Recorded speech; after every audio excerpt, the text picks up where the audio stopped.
દર્શક મિત્રો નમસ્કાર. આજે અમરેલી શહેર અને અલ્તાફભાઈ અને અમરવેલી એટલે ટ્રિપલ એનું મિલન છે. આજે અમરેલી, અલ્તાફભાઈ અને અમરવલ્લી, જેને આપણે નવું નામ આપ્યું છે, તો એવા અલ્તાફભાઈને મળવા જઈ રહ્યા છીએ. તો અલ્તાફભાઈની જે સંઘર્ષ ગાથા છે, અલ્તાફભાઈની જીવનની એક શરૂઆત છે કે જેને કહેવાય કે ખૂબ સંઘર્ષ એક લારી સાથે. અને એણે આજની તારીખે એવું નક્કી કર્યું છે કે મારું નામ અલ્તાફભાઈ લારીવાળા છે. મારો જૂનો સમય હું ક્યારેય નહીં ભૂલો. એમનો આત્મા, એમનું મન, એની જે અંદરની શક્તિ કે જેને કહેવાય બહાર લાવી એણે, અને એની જે સચ્ચાઈ, એની ઈમાનદારી, એક અમરેલીમાં એક સચોટ અને સારા અને સાદગી ભર્યા એવા વ્યક્તિત્વ, જેને કહેવાય કે વ્યક્તિત્વનું બિરુદ મેળવવા એવા અલ્તાફભાઈને આપણે મળવા જઈ રહ્યા છીએ. તો અલ્તાફભાઈ, પ્રથમ તો અમારા દર્શક મિત્રોને આપની જે સંઘર્ષ ગાથા છે, આપે એક પાપા પગલી બિઝનેસની અંદર કરી હતી અને ખૂબ તમને એક ધંધા પ્રત્યેનો રસ છે, એક લોકોને એક સારી વસ્તુ કેમ આપી, વ્યાજબી ભાવથી કેમ આપી, એ લોકોને તમારી પાસેથી શીખવાની જરૂર છે કે ધંધાને ડેવલપિંગ કઈ રીતે કરવું. એક બિઝનેસમેન તરીકે અત્યારે તમે ઓળખાવ છો અને સાદગી તો તમારી સાથે જ છે, તો એ શું છે? મજામાં માલિક.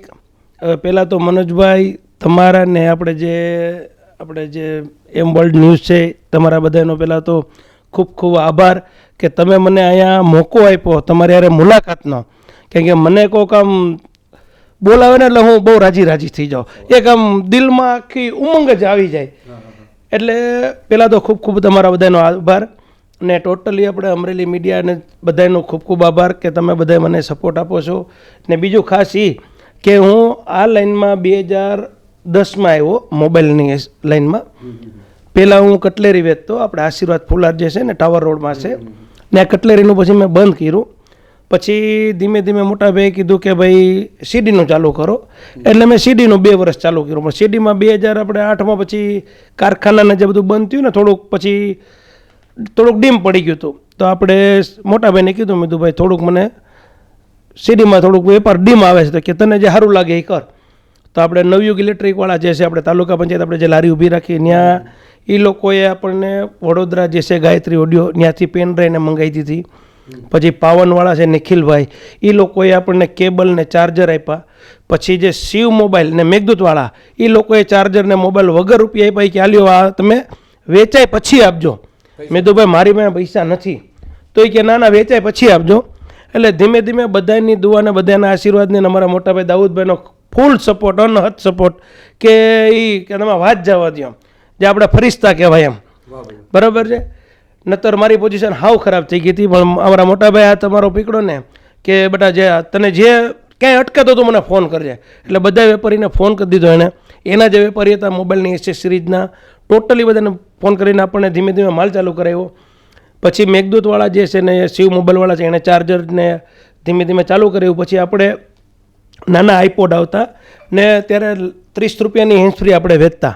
હજી બધા ગ્રાહક મિત્રો જે મને મળે ને કે અલ્તાફભાઈ, હું 2010માં ત્યાં ભણતો ને અમરેલી, ત્યારે કે હું 20 રૂપિયા 30 રૂપિયાની હેન્ડ ફ્રી લઈ જતો. બરાબર છે. ત્યારે એ સમયમાં હું 7:30 લારી લઈને ઘરેથી નીકળી જતો.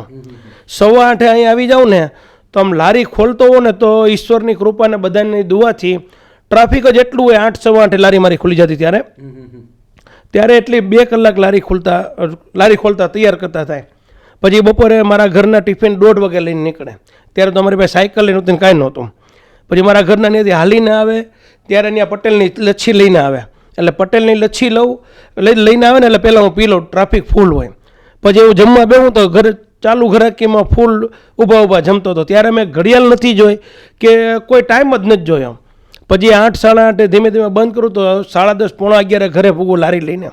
એવી જ રીતે મારા ઘરનાનો મને બહુ સપોર્ટ છે કે શું કહેવાય કે એક વ્યક્તિની પાછળ આપણે જે સ્ત્રીનો હાથ હોય, એવી રીતે મારી ઘરવાળીનો મને આગળ લાવવામાં બહુ હાથ છે. ને પ્લસ મારા જે 2 છોકરાઓ જે છે, અત્યારે જે આપણે એને નામ રાખ્યું છે બડેભાઈ ને છોટેભાઈ, આપણે કેમ બોલા જમજમવાળા જેવી રીતે આપણે અમરેલીના બડેભાઈને છોટેભાઈ કરી નાખ્યા છે. અમારા અજીમભાઈ જે છે એ સિટી પોઈન્ટ કોમ્પ્લેક્સમાં બે છે, ને નાનો જે અબુ છે એ બસ સ્ટેન્ડમાં બે છે. એટલે આપણે જે તે સમયમાં લારી હતી ને, તો ધીમે ધીમે આપણે બધાની દુઆથી સિટી પોઈન્ટમાં એક દુકાન કરી. બરાબર છે. ત્યાં બધાનો ગ્રાહકનો એટલો સપોર્ટ, ને ટોટલી અમરેલી જિલ્લાનો ને પ્લસ ગુજરાતમાંથી જે બધા કસ્ટમર આવતા હતા ને, કે અલ્તાફભાઈ તમારો વ્યવહાર ને તમારી જે વાણી જે છે ને એ કાંઈ ઘટે જ નહીં, આ એની હિસાબે જ તમારું હાલે છે. મેં તો બધાની દુઆ અને બધાના આશીર્વાદ છે. ધીમે ધીમે પછી માર્કેટિંગ યાર્ડમાં આપણે એક દુકાન કરી ને જે કાંઈ આપણે ગ્રાહક આવે છે ને છોકરાઓને હું એ જ કહું કે આપણા જે ગ્રાહક છે ને બટા આપણે એનાથી આગળ વધ્યા છીએ. એ લક્ષ્મી આપણને આપે છે. ગ્રાહક છે એ આપણા ભગવાન કહેવાય. કેમ કે આપણે કેમ મંદિરે કે ગમે ત્યાં જઈએ તો આપણને કેમ આમ પૂજા કરીએ તો એ ભગવાન લક્ષ્મી આપે, એવી જ રીતે આપણા ગ્રાહક છે ને ભગવાન કહેવાય. એટલે આપણે એ લક્ષ્મી આપે ને એનાથી અત્યારે આપણે આગળ વધ્યા છે. નતર આપણે એક લારી હતી, બરાબર છે, આપણે 2016માં આપણે સિટી પર ચકાભાઈ બેળવાળા છે એ કોમ્પ્લેક્સમાં એક દુકાન લીધી. પછી થોડોક ટાઈમ થયો ને તો પછી માર્કેટિંગ યાર્ડમાં એક દુકાન લીધી, નાનો છોકરો બે ત્યાં. પછી બસ સ્ટેન્ડની અંદર એક દુકાન લીધી ને અત્યારે આપણે જે બસ સ્ટેન્ડમાં નવું જે સોપાન કર્યું છે આપણું જે A3 અલ્તાફભાઈ લારીવાળા જે છે ને પરફ્યુમ, A3 પરફ્યુમ સિગ્નેચર અત્યારે એટલું જોરદાર ધૂમ મચાવે છે કે તમે વાત જવા દો. ને એમાં હમણાં પલ આપણે ચાલુ કર્યું છે, બરાબર છે.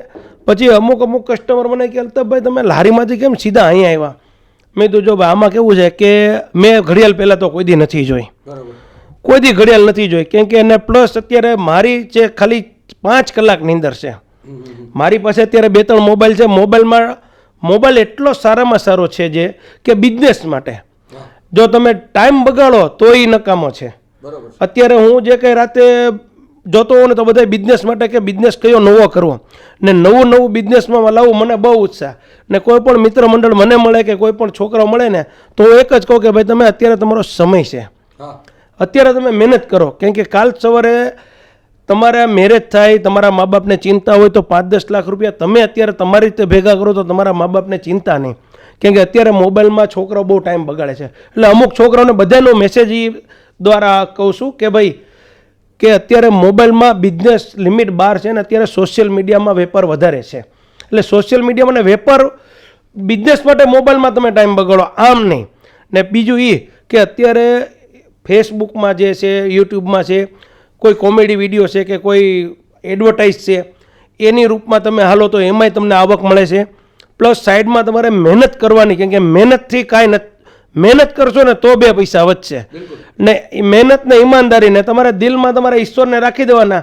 ને પ્લસ બીજું એ કે મા બાપને તમારે ખાસ પહેલાં ધ્યાન રાખવાના. તમે 100 રૂપિયા કમાવશો ને તો 10 રૂપિયા કે 20 રૂપિયા પહેલાં તમારા મા બાપને આપવાના. કેમ કે એ મા બાપ તમને 10-20 રૂપિયા તમે આપશો ને તો એની હિસાબે તમને છે ને ઈશ્વર તમને 1000 રૂપિયા નહીં લાખો રૂપિયા આપશે. કેમ કે અત્યારે મા બાપથી જ તમે આગળ આવ્યા છો. કેમ કે મા બાપે તમને જે સંસ્કાર આપ્યા છે, જે તમને સ્ટેપ ઉપર લઈ આવ્યા છે. અત્યારે હું તમને કહું ને કે યંગ છોકરાઓ જે છે એ અત્યારે ભણે છે, મહેનત કરે છે, બધી રીતે મહેનત કરે છે, પણ અમુક સક્સેસ નથી થતા. શું લેવા નથી જતા કે ભાઈ અમુક તમે જુઓ તમે ક્યાં અટકો છો. અમુક વસ્તુ એવી છે કે ભાઈ તમે મા બાપની રાય લ્યો, કોઈક વડીલની સલાહ લ્યો. ક્યાં અટકે છે ને તમારા મા બાપને પૂછી લેવાનું કે ભાઈ હું આનાથી આગળ કેમ નથી વધતો. કોઈક વડીલ છે, આપણા મિત્ર મંડળ છે, આપણા વડીલોના મિત્ર છે, કોઈક અમુક બુઝુર્ગ છે, એની સલાહ તમે લ્યો. એટલે તમે માલિકની મહેરબાનીથી મહેનત કરશો ને એટલે ક્યાંય પાછળ નહીં પડો. કેમ કે મહેનત સિવાય કાંઈ નથી. ને મહેનત કરશો તો ઈશ્વર તમારી આંગળી પકડશે. ને હું તો દુઆ કરું કે ભાઈ બધાય આવી જ રીતે મહેનત કરીને બધા આગળ વધો.